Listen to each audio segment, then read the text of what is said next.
Good evening. I'm Sébastien Saint-François. We begin in Toronto tonight, where one of the country's largest pride events culminated today with a massive celebration of the 2S LGBTQ+ community, the Toronto Pride Parade. The CBC's Clara Pasica was there as thousands flocked to the provincial capital to take part in the celebrations. Downtown Toronto streets were a sea of rainbow flags and floats as more than 250 parade contingents passed by rows and rows of spectators, here to take in the city's Pride Parade celebrating all things 2S LGBTQ+. For me, it's very liberating because I was in the closet until I was about 58. So this is much better. I like seeing all the guys, but apart from that, I just the positivity of it, you know, they're reinforcing diversity. Certainly, celebration and positivity dominated the tone of this year's Pride Parade, but the history of the Pride Parade is a form of protest or resistance. And those themes are certainly some that were very salient for some participants and attendees, even in 2024. I'm trying to express myself and express how I feel because I feel here in Canada you can always do whatever you want. If you are LGBT, you are free to do it. Back home in my country, you can't do it. So it's fun seeing my fellow LGBT and celebrating with them. Other attendees say the fight for inclusion isn't just a fight overseas. These attendees say here in Canada, there's still work to do to ensure everyone's right to be their full selves is protected. It hurts that we aren't seen as people and that our rights are so debated because we're just people like everyone else and we deserve the same rights, and it sucks that we can't live as us.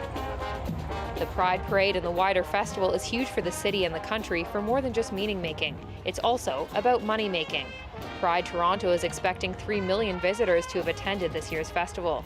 If past Pride festivals are any indication, millions of people could mean the festival has once more generated hundreds of millions of dollars of economic activity. The festival estimated that last year it contributed some $600 million to the country's GDP. With filled patios and cravings for rainbow merchandise, one of the biggest beneficiaries is small businesses. It's a great way for people to hang out and learn about all these new businesses.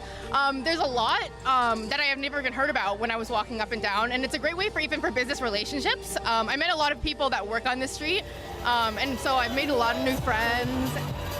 Attendees, participants, and businesses say they hope some of the positive energy of this year's festival continues the whole year through. Clara Pasica, CBC News, Toronto. There's something to add to this story because organizers at Pride Toronto decided to cut the party short tonight because of a pro-Palestinian protest that stopped the parade after the bulk of it had gone through.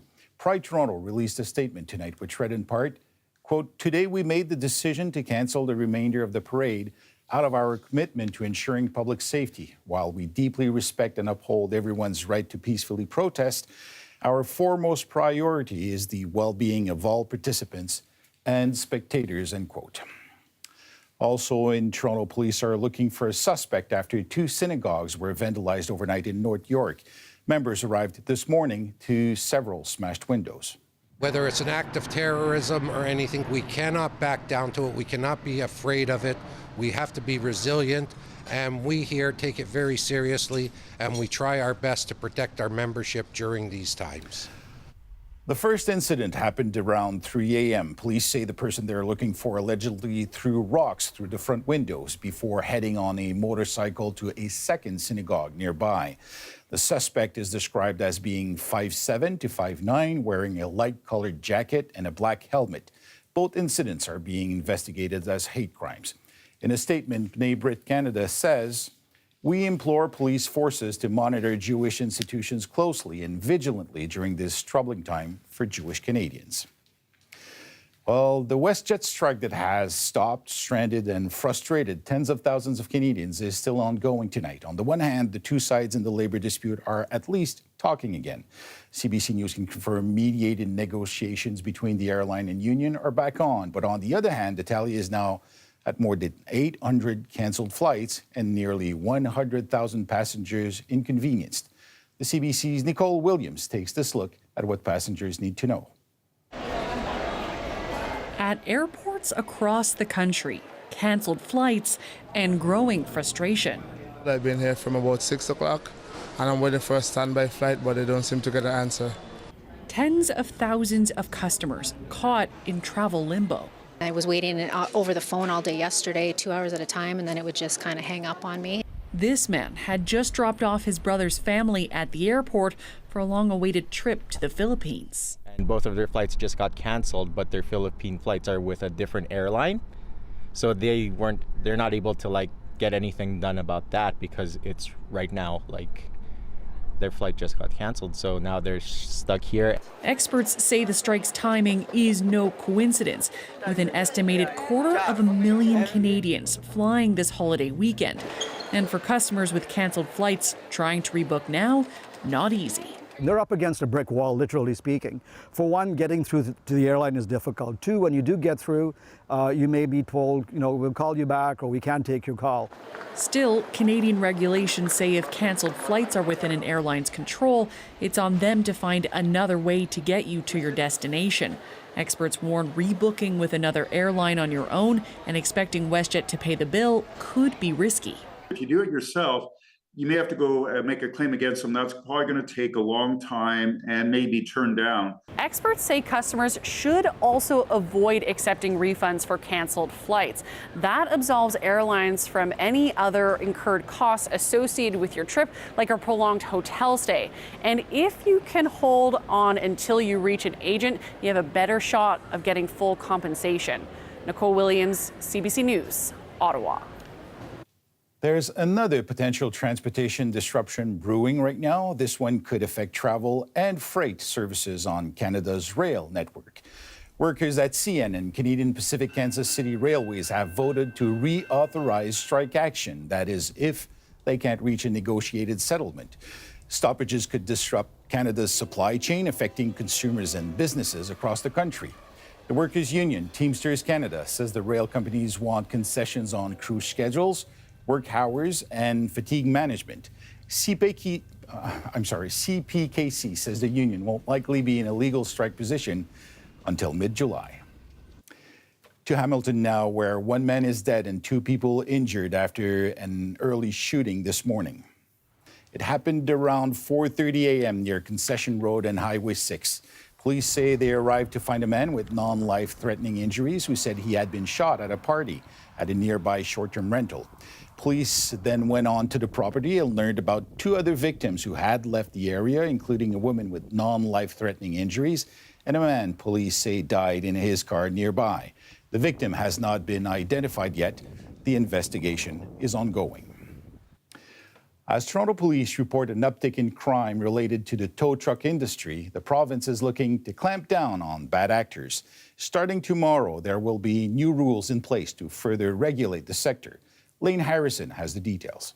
The province of Ontario wants to protect drivers against fraudulent towing companies, and starting Monday, they're introducing a new verification system to do it, which will require everyone driving a tow truck to be provincially certified to do so, something that was previously recommended by an industry task force. If you think about it, especially in northwestern Ontario, often the tow truck is the only one to appear on scene. Maybe not OPP is available, it's not that type of thing.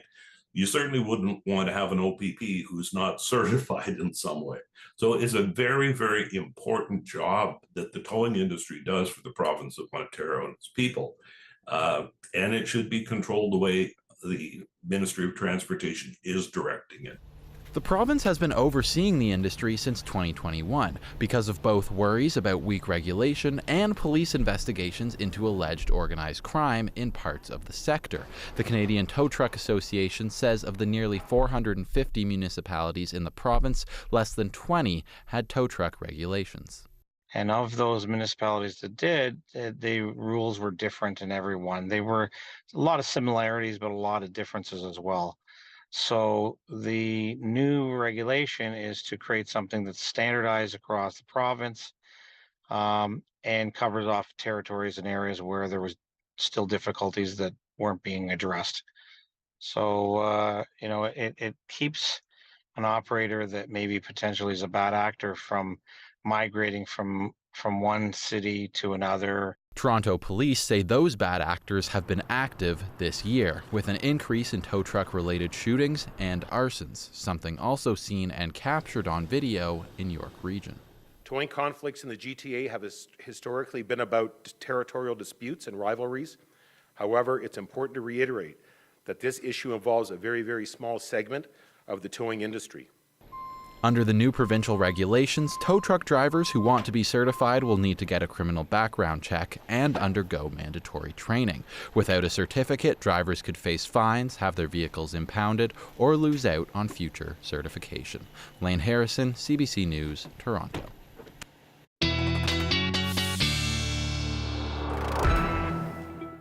Sophia joins us for the first look at the forecast, and it was refreshing and rather pleasant out there today, Sophia. Well, Sebastian, thank you for that. Yes, today turned out to be quite a pleasant day. A little cooler, below seasonal compared to yesterday. It was super sticky. It felt 36, 37 in that warm sector yesterday. High pressure, northwest flow really clearing us out.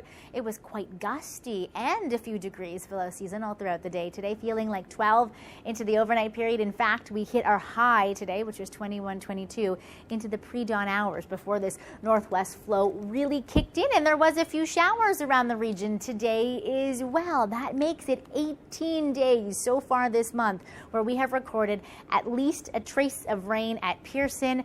That's 50 to 60% of the month. No wonder we've blown out our June average when it comes to June rainfall, making this June the 10th rainiest June ever on record. You can believe it, but July turns over a new page in the weather calendar. It is going to be a picture-perfect Goldilocks Canada day. Plenty of sunshine.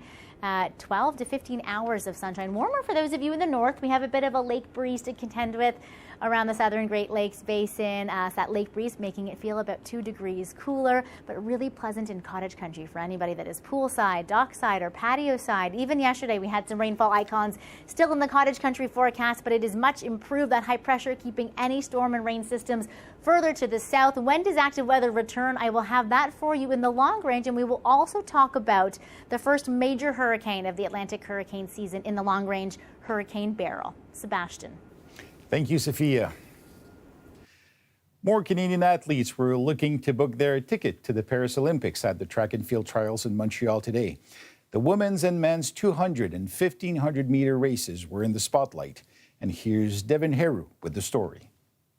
At the beginning of the week, about 1,900 athletes from coast to coast to coast descended on Montreal to compete in the 2024 Olympic and Paralympic trials. And what a show they put on through 5 days of competition, reaching a crescendo here today. Let's start in the women's 1,500 meter, where Lucia Stafford had a kick to the finish to steal the national title. She was emotional. She watched her sister, Gabriella Debut Stafford, earlier this week win a national title, coming back from injury in the 5,000.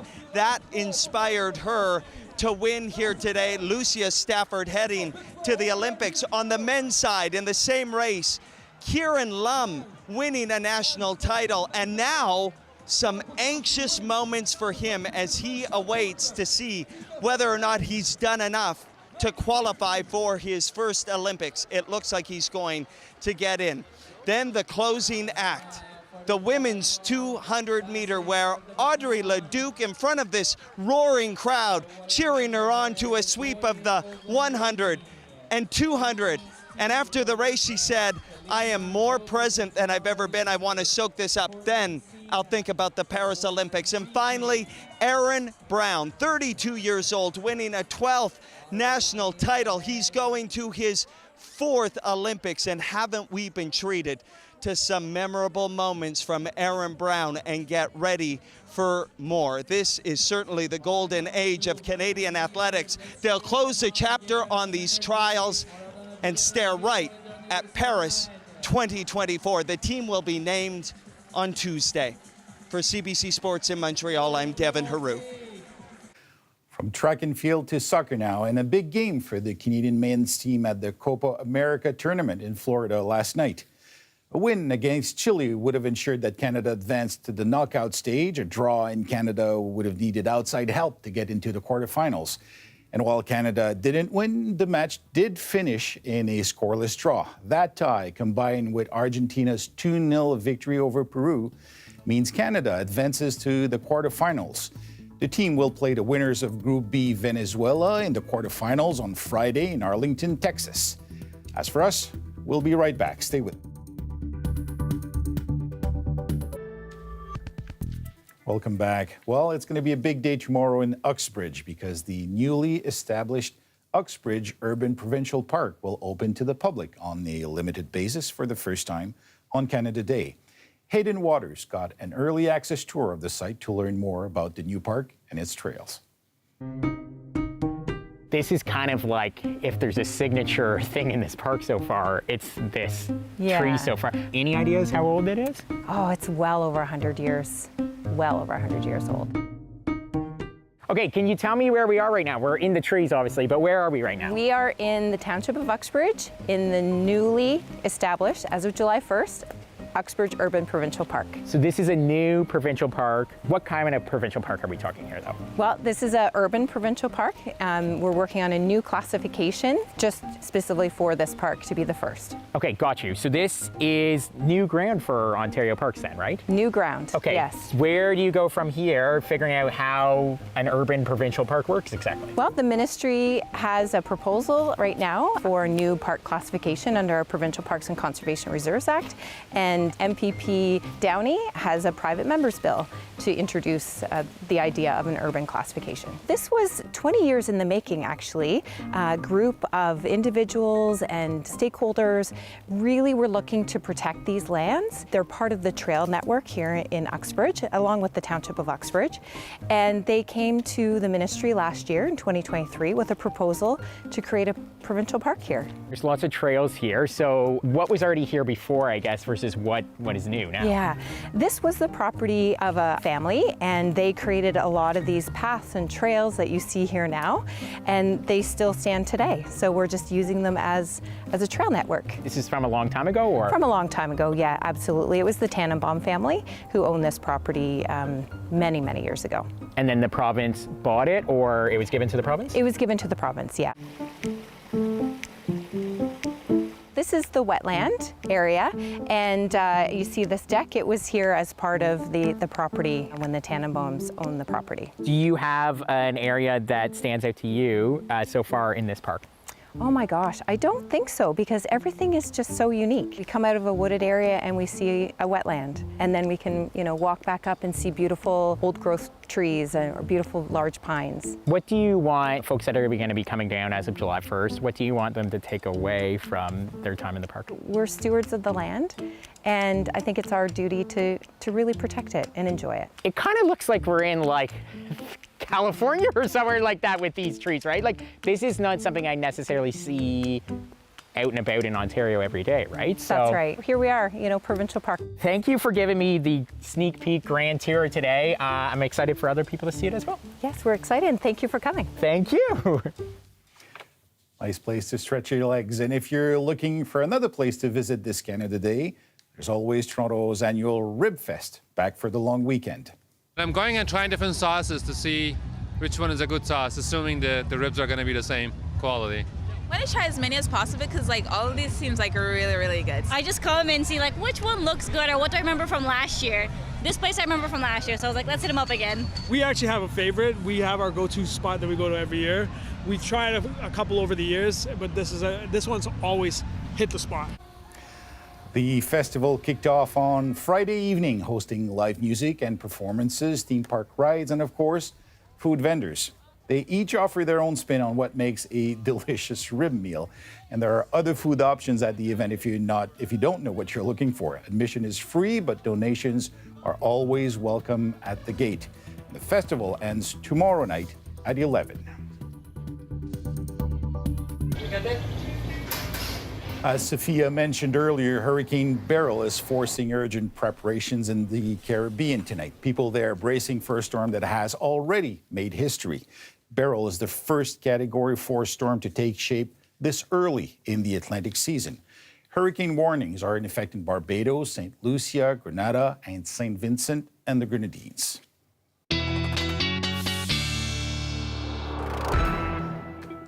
Sophia, you mentioned the activity in the Atlantic Hurricane Basin. Please fill us in with the details.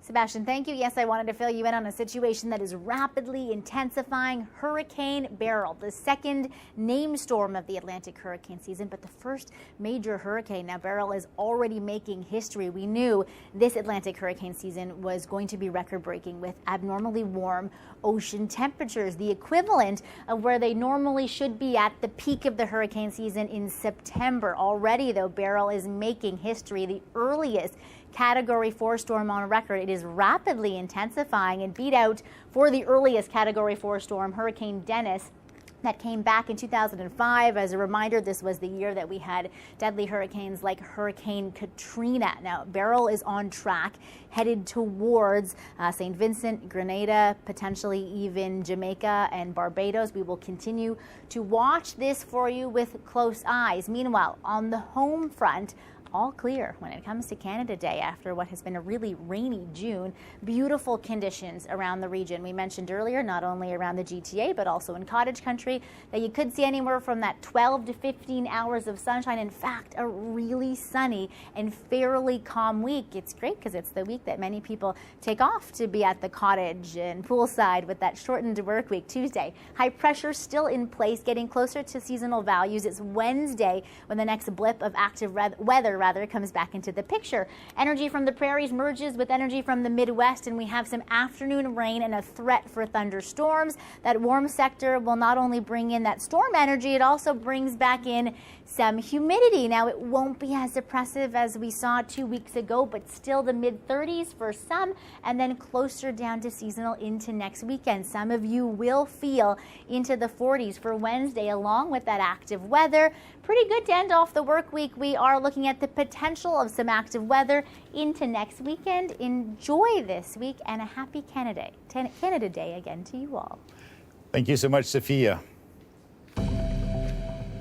And that's a live look at our nation's capital tonight. A lot going on there for Canada Day tomorrow.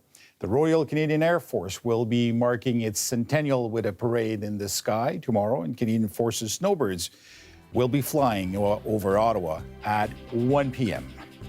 That's our show for you tonight. Thanks for watching. Before we go, we want to bring you back to the RibFest at Centennial Park. It's one of a handful of locations across the city that will be offering a fireworks display tomorrow.